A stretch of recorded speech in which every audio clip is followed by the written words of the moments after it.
شرور أنفسنا ومن سيئات أعمالنا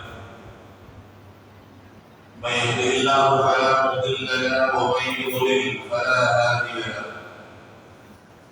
وأشهد أن لا إله إلا الله وحده لا شريك له وأشهد أن سيدنا ونبينا محمد صلى الله عليه وسلم عبده ورسوله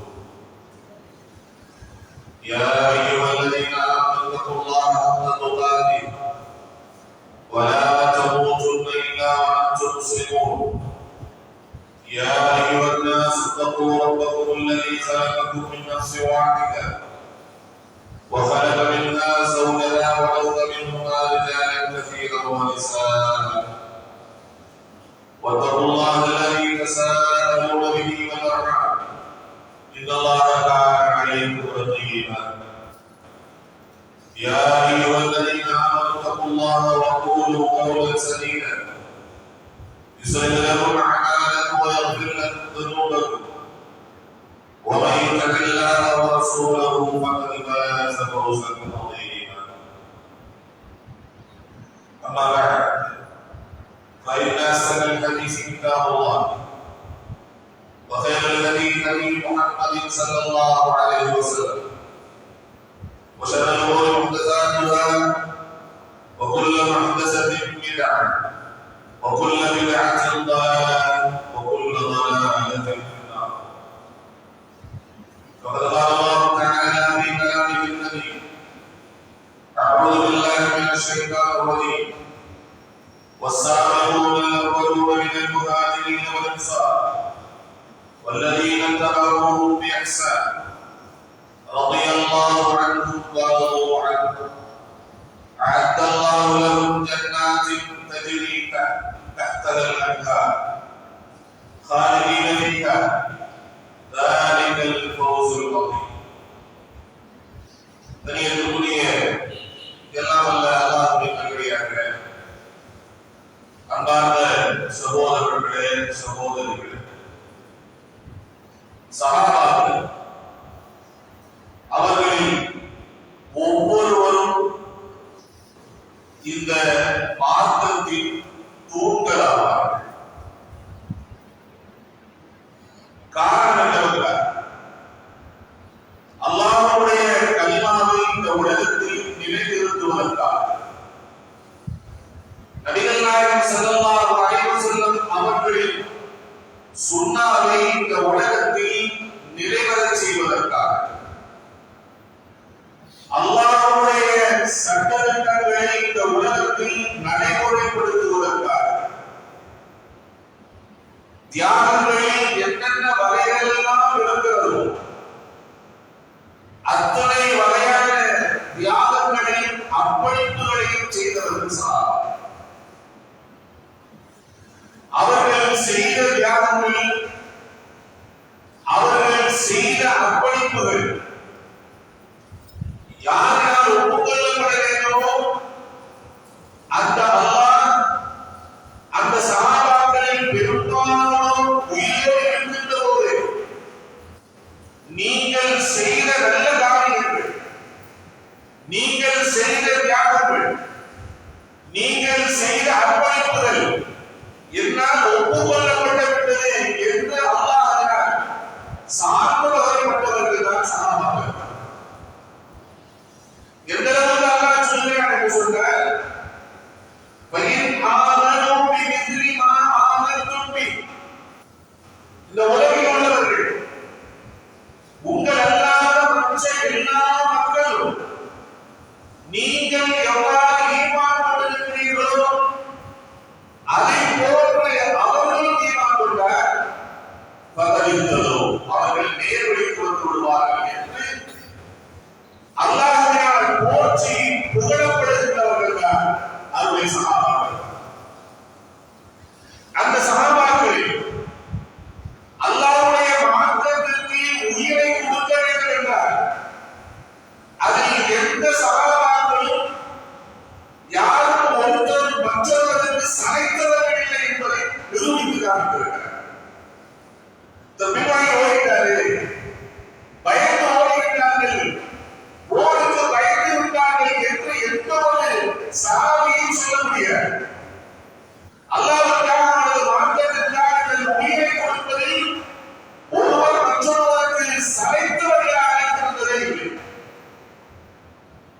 இது ஒரு வகையான தியாகத்தில் உச்சபட்சமான தியாகம். எதனால மட்டுமல்ல, உயிரை கொடுக்க முடியாது. ஆனால் உயிரை கொடுப்பதில் முன்வரிசையில் இருந்தவர்கள் சஹாபாக்கள். சரி, பொருளாதார ரீதியிலே எப்படியெல்லாம் தியாகம் செய்திருக்கிறார்கள் என்றால், அல்லாஹ்வுடைய மார்க்கத்திற்கு கோடி கோடியாக கொட்டி குவித்தவர்கள் இருக்கிறார்கள் சஹாபாக்கள். அதே நேரத்தில் தன்னால் அவ்வளவு கொடுக்க முடியாது என்கிற நிலை இருக்கின்ற போது வீட்டில் தேடி பார்த்ததை 2 கைகள் நிறைந்த அளவுக்கு பேரித்தவன் அதுதான் வீட்டில் சொத்தாக இருந்திருக்கிறது. அதை அள்ளி கொண்டு வந்து நபியிடத்திலே கொண்டு அல்லாஹ்வின் தூதரே, இவ்விடத்தில் இவ்வளவுதான் இருக்கிறது, இதை நீங்கள் அல்லாஹ்வுக்காக ஏற்றுக்கொள்ளுங்கள் என்று சொன்ன சஹாபாக்கள் இருக்கிறார். அதை பார்த்து கேலி செய்த முனாஃபிகீன்களை அல்லாஹ் தண்டித்து வசனத்தில் இருக்கிறார். அதே போன்று உடல் ரீதியான நேர ரீதியான முறையில் தியாகம் செய்தவர்கள் ஏராளம் இருக்கிறார். இதே ஒரு வகையான தியாகம் தான் அர்ப்பணிப்பு தான். இதுல எல்லாத்துலையும் வருவாங்க. அல்லாஹ்வுடைய மார்க்கத்திற்காக போர் செய்யணும்னா முன்னாடி வருவாங்க. இருக்கிற பொருளை அல்லாஹ்வுடைய பாதையில் செலவழிக்க வேண்டும், அதுக்கு முன்னாடி வருவாங்க. ஆனால் இதையெல்லாம் தாண்டிய இன்னும் ஒரு சில அர்ப்பணிப்புகள் இருக்கிறது. அதில் ஒரு சில குறிப்பிட்ட சகாபாக்கள் இருக்கிறார். என்ன அது என்று சொன்னால், நபியிடமிருந்து நாம் எதை கற்றுக்கொள்கிறோம், எதை அவர்கள் இந்த ஒட்டுமொத்த மனித சமுதாயத்திற்கு நேரடியாக அவர்கள் எதை சொல்கிறார்கள், அந்த வார்த்தைகளை உள்வாங்கி அதை மனதிட்டு அதை பாதுகாத்து இந்த உலகத்தின் கடைசி மனிதர் வரவழைக்கும் இந்த சொல் அவர்களிடத்தில் போய் சேர வேண்டும் என்கிற முனைப்போடு செயல்பட்ட சஹாபாக்கள் இருக்கிறார். நபியிடமிருந்து செய்திகளை சேகரித்து மனதிட்டு அதை சரியாக பாதுகாத்து மக்களிடத்திலே பரப்பி அதை கொண்டு எந்த நோக்கமும் இல்லை, எந்த எதிர்பார்ப்பும் இல்லை. அல்லாஹ்வுடைய மார்க்கம் இந்த உலகத்தில் இனி வரவிருக்கிற கடைசி மனிதர் வரைக்கும் போய் சேர வேண்டும் என்கிற ஒரே ஒரு நோக்கத்தோடு செயல்பட்ட சஹாபாக்கள் நிறைய இருக்கிறார். அப்பேற்பட்ட சஹாபாக்களில் ஒருவர் தான் அபூ ஹுரைரா ரலியல்லாஹு தஆலா அன்ஹு. அல்லாஹ் அக்பர். இன்றைய ஹதீஸ் துறை அறிஞர்கள் எல்லோரும் அவருக்கு கொடுத்திருக்கக்கூடிய சிறப்பு பெயர் என்ன தெரியுமா? வியாபுஸ் சுன்னah, ஹதீஸ்களில் பெட்டகம் என்பதாக அவர்களுக்கு சிறப்பு பெயரை சொல்லியிருக்கிறார். நபிகள் நாயகம் ஸல்லல்லாஹு அலைஹி வஸல்லம்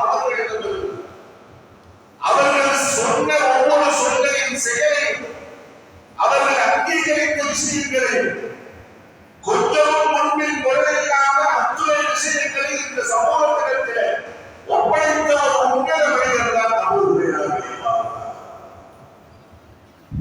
இமாம்கள் மட்டுமல்ல, அவர்களோடு வாழ்ந்த சஹாபாக்கள் கூட அபூ ஹுரைரா ரலியல்லாஹு அன்ஹு அவர்களுடைய ஹதீஸின் மீது கொண்டிருந்த பற்று, அதற்காக அவர்கள் ஏற்படுத்திக் கொண்ட தியாகம், அர்ப்பணிப்பு, இதை பார்த்து சஹாபாக்களும் கூட சான்று சொல்லியிருக்கிறார்.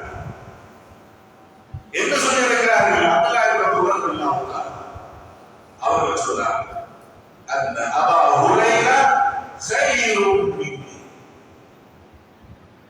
நிச்சயமாக அபூ ஹுரைரா என்னை விட சிறந்தவர். இதிலே தெரியுமா? நபியிடத்தில் என்ன நடந்தது, அவர்கள் என்ன சொன்னார்கள் என்பதை நான் அறிந்திருப்பதை விட அதிகமாக அபூ ஹுரைரா அறிந்தவராக இருக்கிறார் என்று அப்துல்லாஹ் இப்னு உமர் ரலியல்லாஹு அன்ஹு சொல்கிறார்.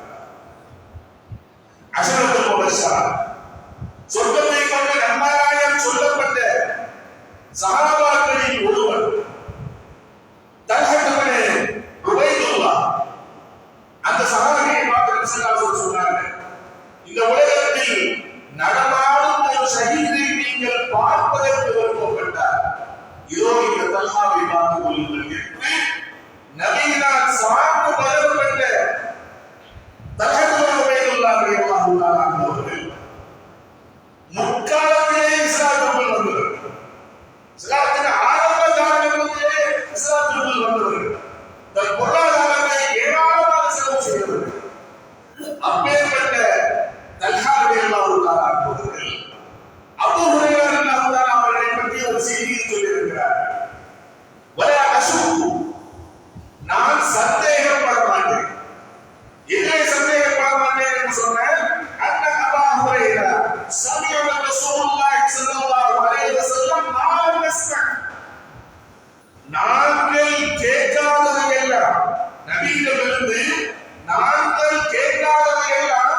செலவு செய்திருக்கிறார். எனவே எங்களுக்கு தெரியாத விஷயங்கள் அவருக்கு தெரிந்திருக்குன்னு சொன்ன அதில் எனக்கு அவருக்கு நிச்சயம் சந்தேகம் வராது என்பதாக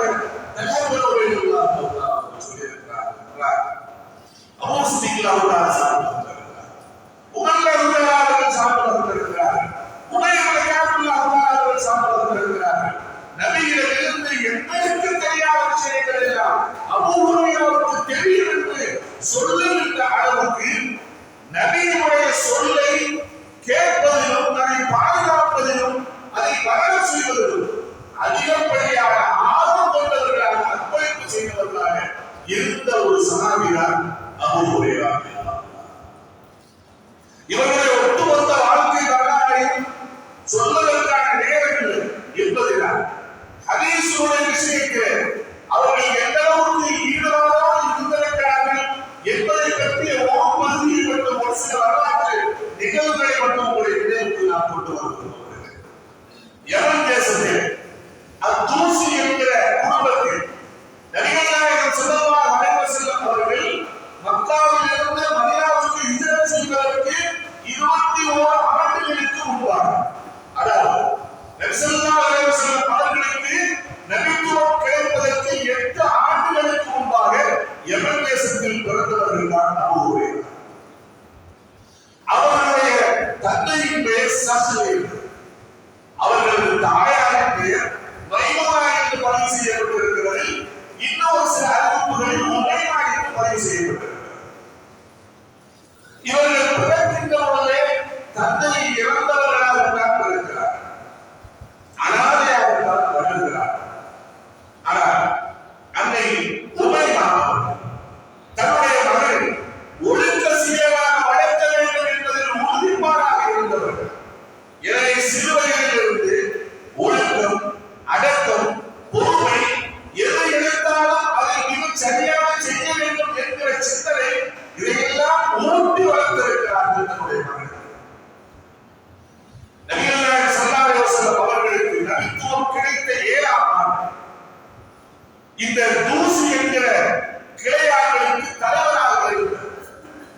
அப்துல் துஃபைல் என்று சொல்லுகிற ஒருவர் மக்காவுக்கு ஹஜ்ஜுக்காக பிரயாணம் செய்தார். அங்கே செய்கிற நேரத்தில் நபிகள் நாயகம் ஸல்லல்லாஹு அலைஹி வஸல்லம் அவர்களை பற்றி கேள்விப்பட்டு முஸ்லிம்கள் எல்லாம் வந்து அவங்க போய் அங்கே அவர் சொல்றதை கேட்காங்க என்று தடுத்த நேரத்தில் கூட நேரடியாக சென்று நபிகளிடத்தில் பேசி அவர்களுக்கு ஒரு சில அவர்களெல்லாம் இந்த துஃபைல் அவர்களுக்கு ஒரு சில குர்ஆன் வசனங்களை ஓதி காண்பித்தவுடன் அதில் இருக்கக்கூடிய உண்மைகளை எல்லாம் உணர்ந்த அந்த துஃபைல் அவர்கள் உடனே இஸ்லாத்தை ஏற்றுக்கொள்கிறார். இது எப்ப நடந்தது? நபி ஸல்லல்லாஹு அலைஹி வஸல்லம் அவர்களுக்கு நபித்துவம் கிடைத்த 7ஆம் ஆண்டு ஆரம்பத்தில் நடந்தது. இஸ்லாத்தை ஏற்ற துஃபைல் அவர்கள் யமனுக்கு திரும்பியவுடன் தன் குடும்பத்தார்கள் அத்தனை பேரையும் ஒன்று சேர்த்து தான் கேட்டு வந்த இஸ்லாமிய செய்திகளை எடுத்துச் சொல்கிறார்கள். அந்த இஸ்லாமிய கோட்பாடு பக்கமாக, கொள்கையின் பக்கமாக கவரப்பட்டவர்கள் எல்லாம் இஸ்லாத்தில் உடனே இணைந்து விடுகிறார்கள். அவ்வாறு இணைந்தவர்கள் நபியை நேரடியாக பார்க்க கூட இல்லை. நபியின் செய்தி கிடைத்தவுடன் அதிலிருக்கும் உண்மையை உணர்ந்த அந்த நல்ல மக்களில் ஒருவர்தான் அபூ ஹுரைரா. உடனே இஸ்லாத்தை ஏற்றுக்கொள்கிறார்கள். அவர்கள் இஸ்லாத்தை ஏற்றபோது அவர்களது வயது 21. 7 ஆண்டுகள் யமனில் வசிக்கிறார்கள். இந்த 7 ஆண்டுகளுக்கு பின்னால் எப்படி ஏழும் நபியை சந்தித்து வர வேண்டும் என்கிற மகத்தான நோக்கத்தோடு தன் உறவுகளை விட்டுவிட்டு, தன் சம்பாத்தியத்தை விட்டுவிட்டு, தன் தேடி வைத்திருந்த சொத்துக்கள் அனைத்தையும் விட்டுவிட்டு நபியை பார்த்து அவர்களை தோல்வி தனக்கு கிடைக்க வேண்டும் என்கிற மகத்தான நோக்கத்தோடு யமனில் இருந்து மதீனாவுக்கு ஹிஜ்ரத் செய்கிறார். ஸல்லல்லாஹு அலைஹி வஸல்லம் அவர்கள் மதீனாவுக்கு வந்து 7ஆம் ஆண்டுதான் அபூ ஹுரைரா அவர்கள் யமனில் இருந்து மதீனாவுக்கு வந்து சேர்ந்தார். ஹிஜ்ரி 7ஆம் ஆண்டு ஆரம்பத்தில் மதீனாவுக்கு வந்து சேர்ந்த அடுத்த மாதமே கைபருடைய யுத்தம் நடக்கிறது. அந்த யுத்தத்தில் அபூ ஹுரைரா அவர்கள் கலந்து கொள்கிறார். நபியோடு அவர்கள் வாழ்ந்த காலகட்டம் எவ்வளவு அப்படின்னு சொன்ன 4 ஆண்டுகள். 7ஆம் ஆண்டு ஆரம்பத்தில் முஹர்ரம் மாசத்துடைய இறுதியில் மதீனாவுக்கு வருகிறார். நபி ஸல்லல்லாஹு அலைஹி வஸல்லம் ஹிஜ்ரி 11 ரபீஉல் அவ்வலில் வருகிறார்கள். மொத்தம் 4 ஆண்டுகள் நபியோடு. அதில் இந்த 4 ஆண்டுகள்ல ஒரு சில ஆரம்ப காலகட்டத்தில் நபி ஸல்லல்லாஹு அலைஹி வஸல்லம் அவர்களுடைய சொற்களை மரணம் செய்யணும், அதை பாதுகாக்க வேண்டும் என்கிற அந்த ஆர்வத்தில் அவர்களுக்கு இல்லை. ஆனால் 3 ஆண்டுகள் அதற்காக தன்னுடைய நேர காலகட்டத்தை மிக கடுமையாக செலவு செய்திருக்கிறார். இதை பற்றி அபூ ஹுரைரா அவர்கள் சொல்லுகின்ற போது, நபியோடு நான் 4 ஆண்டுகள் இருந்திருக்கிறேன், ஆனால் அதில் 3 ஆண்டுகள் நான் என்னுடைய வாழ்நாளில் எடுக்காத முயற்சிகளை நான் எடுத்துவிட்டேன். இதற்கு தெரியுமா? நபியினுடைய சொல் செயல் அங்கீகாரத்தை மனப்பாடம் செய்ய வேண்டும் என்பதற்காக நான் என்ன செய்திருக்கிறேன், முயற்சித்திருக்கிறேன் என்று அபூ ஹுரைரா அவர்களுக்கு எந்த அளவுக்கு ஹதீஸ்ல ஆர்வம் இருந்திருக்கிறது சொன்னார். ஸல்லல்லாஹு அலைஹி வஸல்லம் அவங்க கூட ஒரு தடவை அவர்களுக்கு சாட்சி சொன்னார். அபூ ஹுரைரா அவர்கள் நபியிடத்தில் கேட்டுக் கொண்டே இருப்பார். ஒரு தடவை கேட்டார், யா ரசூலுல்லாஹ், மன் அஸ்அலுன் நாஸ் பி ஷஃபாஅத்தி யௌம் அலைஹி மர்மையில் நீங்க ஷஃபாஅத் செய்வீங்க அப்படின்னு சொல்லிருக்கீங்க, அதுல யாருக்கு நீங்கள் முக்கியத்துவம் முதலிடம் கொடுப்பீர்கள், யாருக்காக நீங்கள் ஷஃபாஅத் செய்வீர்கள், முதலாவதாக தகுதி கொடுத்து நீங்கள் ஷஃபாஅத் செய்வீர்கள் என்று கேட்டார். கேட்ட உடனே ஸல்லல்லாஹு அலைஹி வஸல்லம் சொன்னாங்க, யா அபூ ஹுரைரா லக்கத் லனம்து அல்லா யஸ்அல்னி அன் ஹாதல் ஹதீஸ் அஹது அவ்வல். இந்த கேள்விய உன்னை விட வேறு யாரும் என்னிடத்தில் கேட்க மாட்டார்கள் என்று நான் எண்ணியிருந்தேன். அதை போல நீங்க கேட்க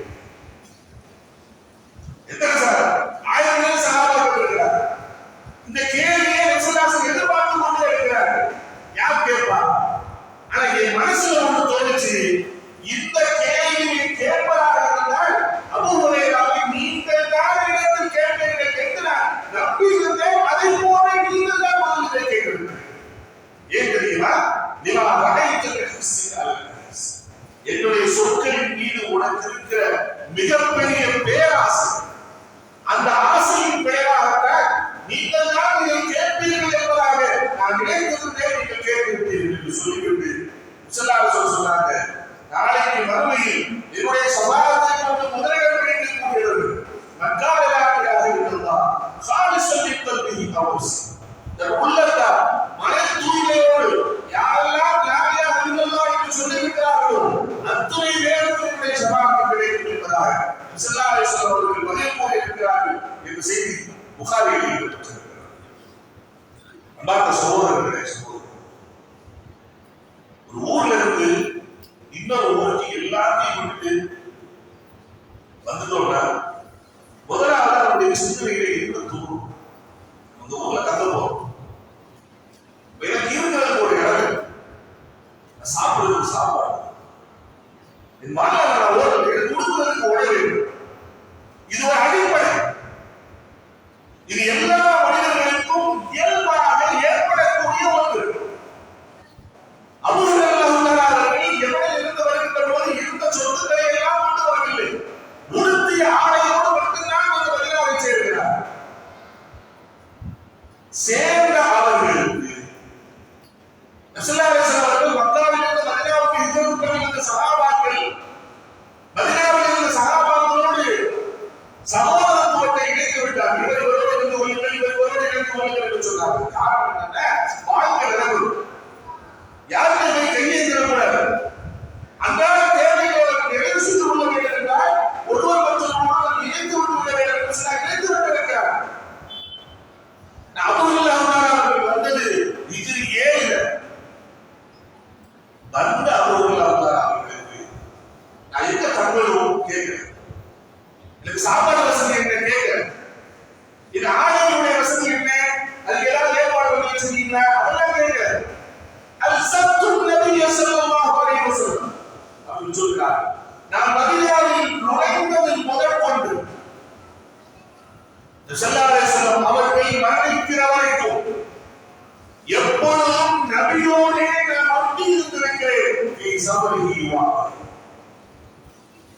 அவருடைய பிரயாணத்திலும் சரி, அவர்கள் ஊரில் இருந்தவர்களும் சரி, எப்பொழுதும் நபியோடு நான் ஒட்டியே இருந்திருக்கிறேன்.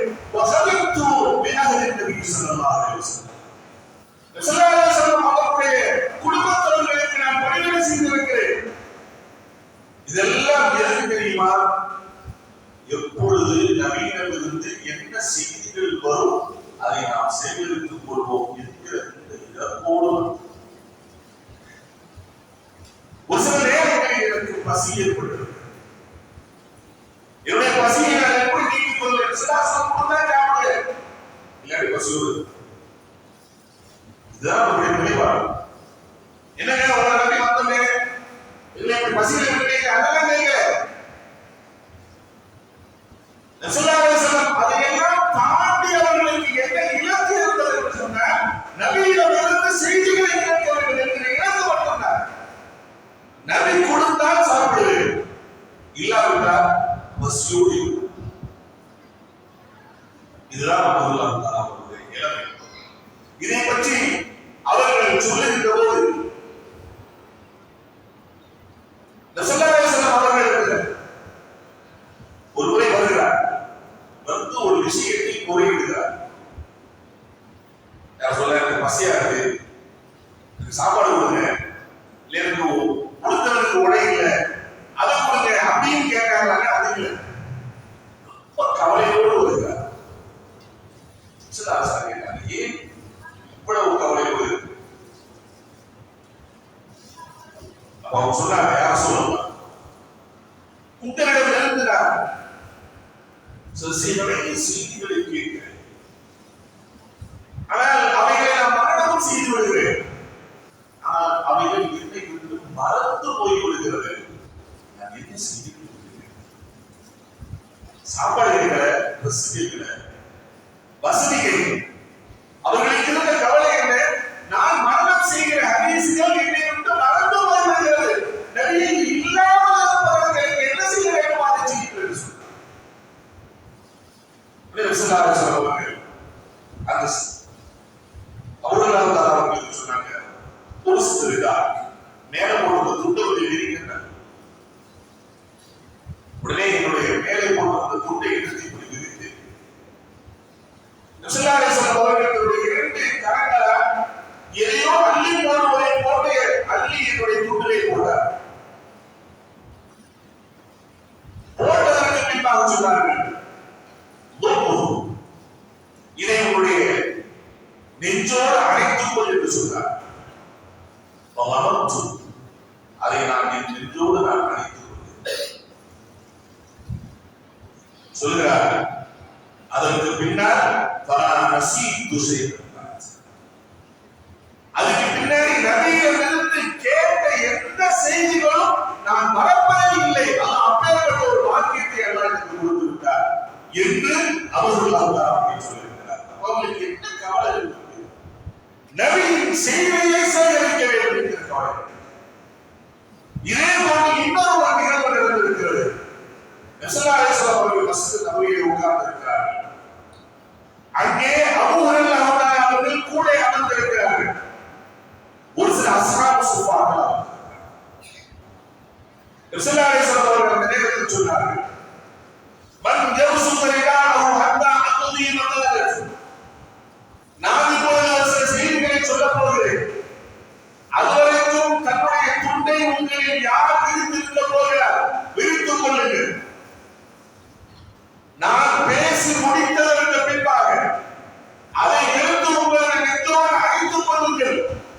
அவ்வாறு நீங்கள் அணைத்துக் கொண்டால் நான் சொல்லுகிற எந்த விஷயங்களும் உங்களுக்கு மறக்காது என்பதாக சொல்கிறார்கள். உடனே நான் என் துண்டை விரிக்க ஆரம்பித்தேன். எதுவரைக்கும் என்று சொன்னார். அவர்கள் பேசி முடிக்கின்றவரை என் துண்டை நான் விரித்திருந்தேன். அதற்கு பின்பாக அதை நான் நெஞ்சோடு அழைத்துக் கொண்டு அன்றிலிருந்து நான் எதை நபியிடமிருந்து கேட்கிறேனோ அத்துணை விஷயங்களும் எதுவும் மறக்காமல் என் உள்ளத்தில் ஆழமாக பதியாக விட்டது என்று அவர்களுடைய சகோதரர்கள் இந்த ஹதீஸ்களை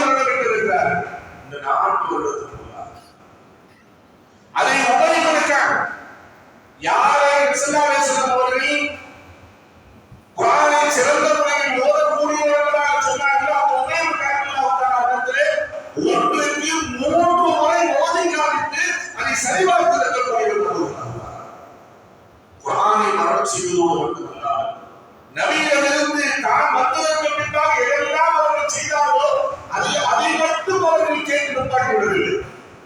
அவர்களை தனியாக சிந்தித்து தான் வருவதற்கு முன்பாக விஜயத்துக்கு முன்பாக மக்காவிலே என்ன நடந்தது, மதீனாவுடைய ஆரம்பத்தில் என்ன நடந்தது என்பதாக இது போன்ற சகாபாக்களிடத்திலே சென்று அந்த செய்திகளையும் அவர்கள் கண்டிருக்கிறார். அதனால்தான் சகாபாக்களில் யாருமே அறிவிக்காத அளவுக்குள்ள எண்ணிக்கையில் ஹதீசுகளை அவர்கள் 5374 ஹதீசுகள் அவர்களுக்கு கூட ஒரு காலகட்டத்தில் ஹதீசுகளை மக்களுக்கு சொல்லிக் கொடுக்கின்ற போது அவர்கள் இந்த வார்த்தையை சொன்னார், குர்ஆனிலிருந்து இந்த 2 வசனங்கள் இல்லாவிட்டால் நான் கற்ற ஹதீசுகளை மற்றவர்களுக்கு நான் சொல்ல மாட்டேன் என்று சொல்ல பத்ராவிலே வருகிற அந்த வசனம் லவ்லா மா யக்ரான கிதாபில்லாஹ் மா ஹத்தஸ்து ஹதீஸன். அல்லாஹ்வுடைய வேத வசனங்களில் இந்த 2 வசனங்கள் மட்டும் இல்லாவிட்டால் நான் எந்த ஹதீஸையும் மற்றவர்களுக்கு சொல்லி வைக்க மாட்டேன் என்று சொன்னார்கள். அந்த வசனங்கள் என்ன? இன்னல்லதீன யக்துபூன மா அன்ஸல்னா மினல் பையினாத்தி வல் ஹுதா மின் பஅதி மா பையன்னாஹு லின்னாஸி ஃபில் கிதாப். மக்களுக்கு தெளிவாக இந்த வேதத்தில் விஷயங்கள் விளக்கப்பட்டதற்கு பின்பாக அதை யார் உணர்ந்திருக்கிறார்களோ அவர்கள் அதை மக்களுக்கு விளங்காமல் மறைத்தார். அவர்களை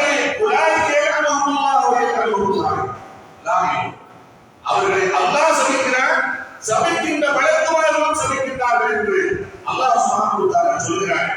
இந்த வசனம் இல்லாவிட்டால் நான் என்ன செய்ய மாட்டேன், ஹதீஸை சொல்ல மாட்டேன். அப்ப நான் நிறைய கற்றிருக்கிறேன். நான் மக்களிடத்தில் சொல்லாவிட்டால் அல்லாஹ்வுடைய சாபத்துக்குள்ளாக என்கிற மிகப்பெரிய ஒரு பொறுப்புணர்வோடுதான் அபூ ஹுரைரா ரலியல்லாஹு தஆலா அவர்கள் தான் கற்ற செய்திகளை எல்லாம் மக்களிடத்தில் சொல்ல ஆரம்பிக்கிறார்.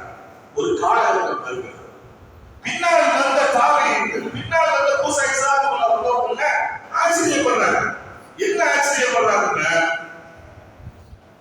அபூபக்கர் சொல்லாரு, உமர் சொல்லாரு, உஸ்மான் சொல்லாரு, இவரை விட இஸ்லாத்திற்குள் முன்னாடி வந்தவர்கள் எல்லாம் சொல்லாத செய்திகளை எல்லாம் எப்பொழுது பார்த்தாலும் இந்த அபூ ஹுரைரா ரசூலுல்லாஹி இப்படி சொல்லியிருக்கிறார்கள், அப்படி செய்திருக்கிறார்கள், அப்படி சொல்லியிருக்கிறார்கள், எப்பொழுது பார்த்தாலும் சொல்லிக் கொண்டே இருக்கிறார்கள் என்று மக்கள் அவர் மீது சந்தேகப்படுகிற ஒரு சூழல் ஏற்படுகிற அளவுக்கு சொல்லியிருக்கிறார்.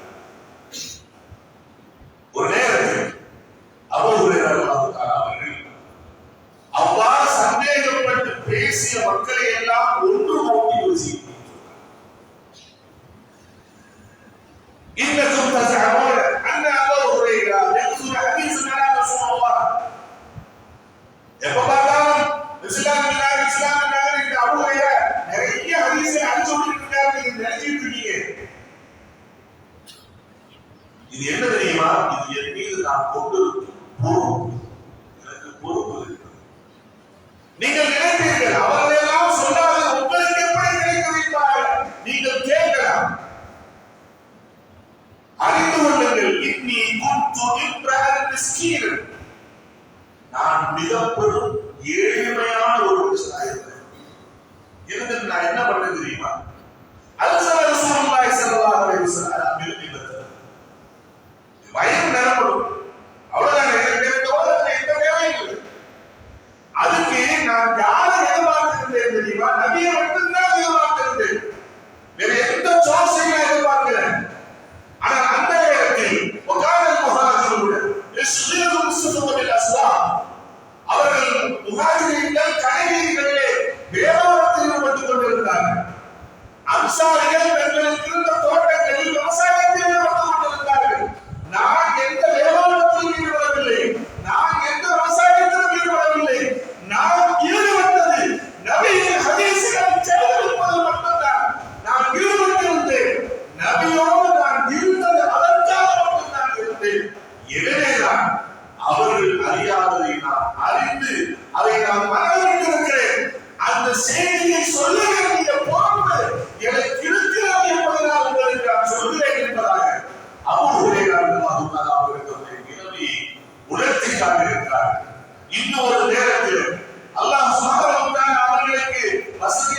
சூழலை ஏற்படுத்திய அந்த நேரத்தில் ஒரு நாள் பாடத்தில் அமைந்த தன் மாணவர்களுக்கு பாடம் நடத்தி கொண்டிருந்த பொழுது அவர்களது மூக்கிலிருந்து சளிகளை வெளியேறுகிறது. கித்தான் என்கிற ஒரு துணி அந்த காலகட்டத்தில் இருந்த மிகப்பெரிய கலராடை, அந்த மாதிரியான வசதி உள்ளவர்கள் பயன்படுத்துகிற போன்ற ஒரு துண்டு. அதை எடுத்து மூக்கை துடைத்த பொழுது அபூ ஹுரைரா அழுகிறார். அபூ ஹுரைராவுக்கு இப்படி நேர்ந்துவிட்டது. இந்த அபூ ஹுரைரா இன்றைக்கு உட்கார்ந்து கித்தான் என்கிற துணியை தன் மூக்கை துடைத்துக் கொண்டிருக்கிறார். ஆனால் இவருடைய நிலைமை என்ன தெரியுமா?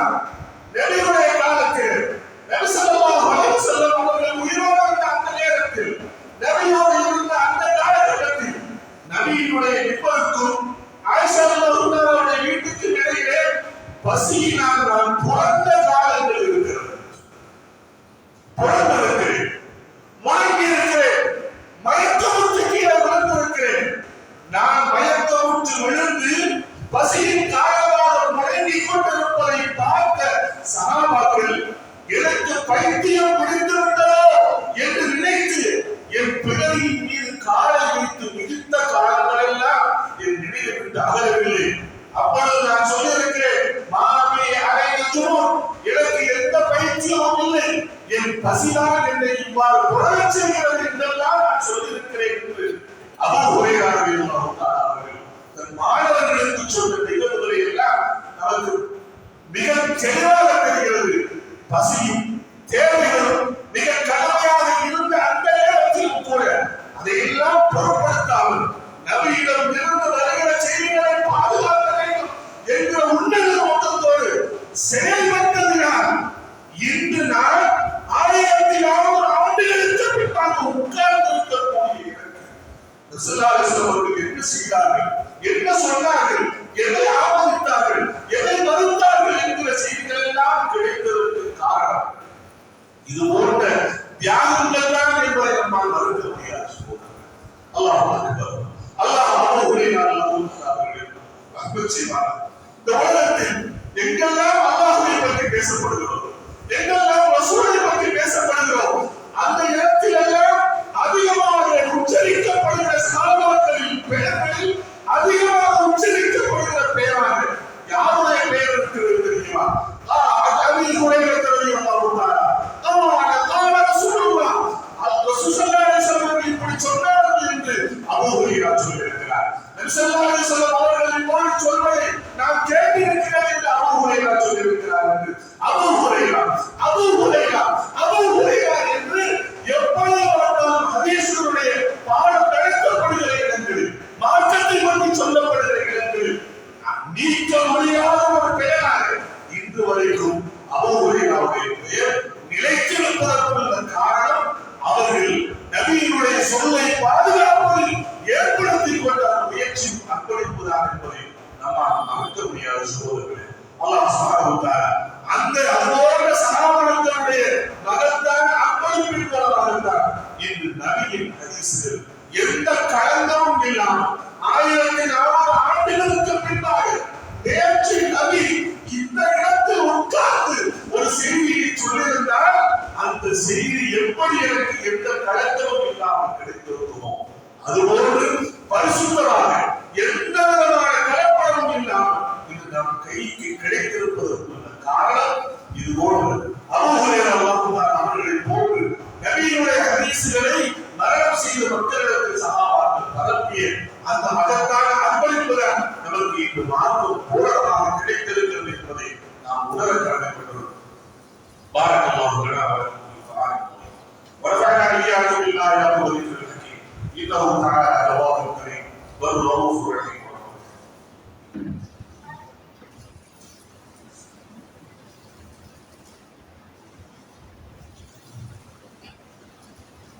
الحمد لله رب العالمين والعاقبة للمتقين والصلاة والسلام على سيد الأنبياء والمرسلين وآله وصحبه ومن تبعهم بإحسان إلى يوم الدين. أما بعد. கலியத்துக்குரிய எல்லாம் அல்லாஹ் நல்லடியார்களே, எல்லா சகோதரர்களே, அபூ ஹுரைரா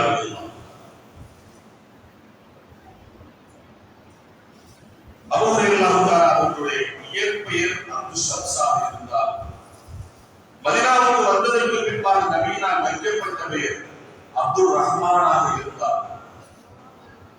அபூ ஹுரைரா என்பதுதான் அவர்களது அசல் பெயர் என்று மாறுகிற அளவுக்கு தனக்கு வைக்கப்பட்ட இயற்பெயரை விட்டுவிட்டு ஸல்லல்லாஹு அலைஹி வஸல்லம் அவர்கள் இந்த பெயரை விட்டுவிட்டு அபூ ஹுரைரா என்ற பெயரை அவர்கள் எப்பொழுதுமே முன்மொழிந்ததற்குள்ள காரணம் நபியின் மீது அவர்கள் கொண்டிருந்த அன்பு.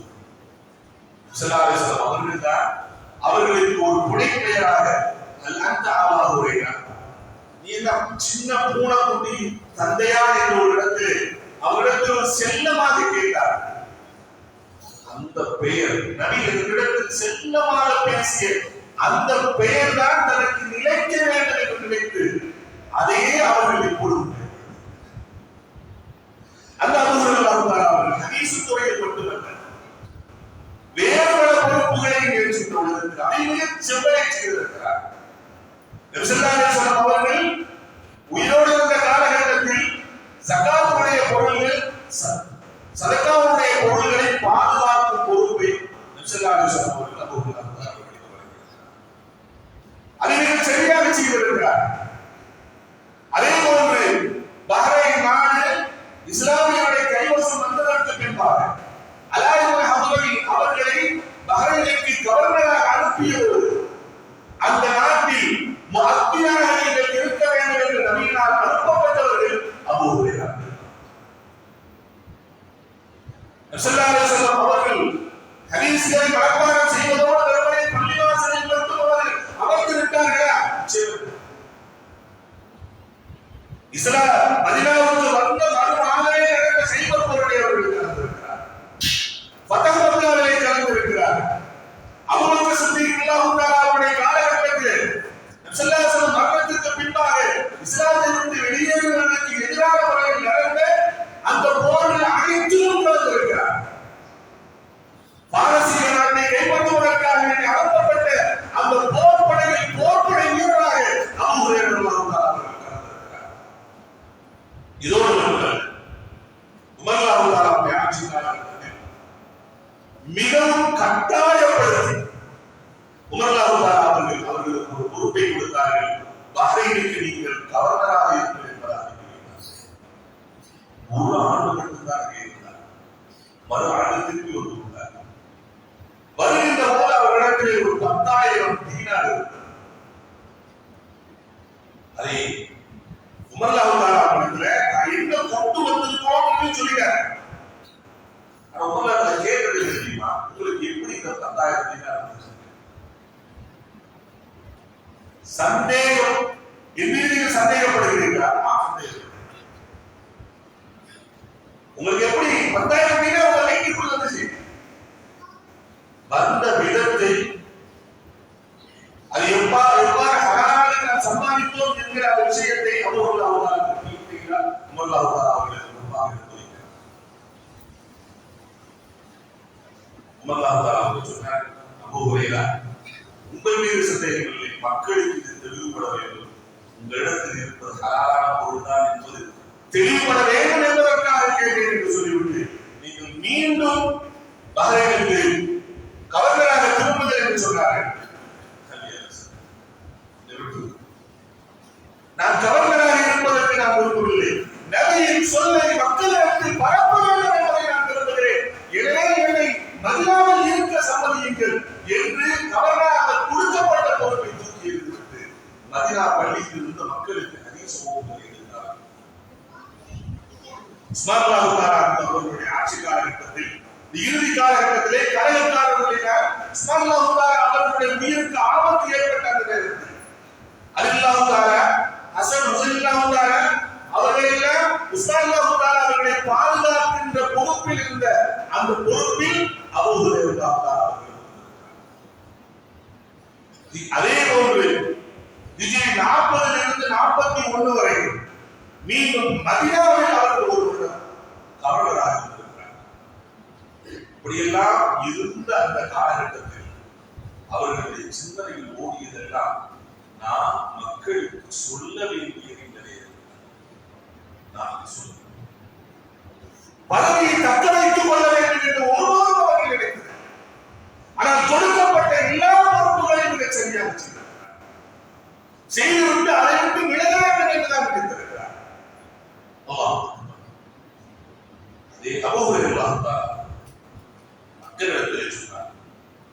நான் நபியிடம் இருந்து 2 பாத்திரங்கள் அளவுக்கு நான் அவைகளில் ஒரு பாத்திரம் நிறைய எது கிடைத்ததோ அதையெல்லாம் நான் சொல்லிவிட்டேன். ஆனால் இன்னொரு பகுதியை நான் சொல்லவில்லை. நான் சொன்னால் என் கருத்து அறுபட்டு போய்விடும் என்பதற்காக நான் சொல்லவில்லை என்பதாக சொன்னார். அது எதை பற்றிய விஷயம் என்பதால் உதாரணத்துக்கு உதயமார்கள் அவர்களுக்கு யாரெல்லாம் முனாபிக்கீன்கள் என்பதாக விசல்லாசம் அவர்களுக்கு சொல்லி கொடுத்துவிட்டு அதை யாரையும் சொல்லக்கூடாதுன்னு சொல்றாங்க. அந்த மாதிரியான பல விஷயங்களை நபியிடமிருந்து கற்றுக்கொண்டு எதை சொல்லக்கூடாது என்பதாக விசல்லாசம் நடந்து வைத்திருந்தார்களோ அதை சொல்லாமல் பார்த்தார். ஆனால் அடிக்கடி அல்லாஹ்விடத்திலே பிரார்த்தனை செய்தார்கள். அல்லாஹும்ம இன்னி அஊது பிக பிரக்ஸி ஸித்தீன். இறைவா, ஹிஜ்ரி 60 ஆரம்பத்தில் இருந்து ஒரு இடத்தில் நான் பாதுகாப்பு, ஹிஜ்ரி 60 ஆரம்பத்தில் இருந்து நான் உலகில் பாதுகாப்பு தேடுகிறேன் என்பதாக அல்லாஹ்விடத்திலே அடிக்கடி துஆ செய்து கொண்டே இருப்பார். ஹிஜ்ரி 58 அன்னை ஆயிஷா ரலியல்லாஹு தஆலா அவர்கள் மரணிக்கிறார்கள். அவர்களுக்கு ஜனாஸா தொழுகை நடத்தியவர் ஹிஜ்ரி 59 பகுதியிலே அன்னை உம்மு சலமா ரலியல்லாஹு தஆலா அவர்கள் மரணிக்கிறார்கள். அவர்களுக்கு ஜனாஸா தொழுகை நடத்தியது அபூ ஹுரைரா. அதற்கு பின்பாக வாதில் அகீக் என்று சொல்லுகிற ஒரு இடத்தில் ஸல்லல்லாஹு அலைஹி வஸல்லம் அவர்கள் அந்த இடத்தை பரக்கத் பொருந்திய இடம் என்பதாக சொன்னார்கள். தன்னுடைய கடைசி காலம் அந்த பகுதியில் தான் கழிக்க வேண்டும் என்பதற்காக அந்த பகுதியில் போய் இருந்து கொண்டிருந்த அந்த நேரத்தில் தான் துல் ஹுலைஃபா இன்னைக்கு இஹ்ராம் கட்டுகிற இடம், அந்த இடத்துல அவர்களுக்கு சொந்தமான ஒரு வீடு இருந்தது. தன் மனைவிக்கு தன் குழந்தைகளுக்கு கொடுக்க வேண்டியதை எல்லாம் கொடுத்துவிட்டு அவர்களது அனுமதியோடு மீதம் இருந்த அந்த ஒரு வீட்டை விற்று அல்லாஹ்வுடைய பாதையில் தர்மம் செய்தார்.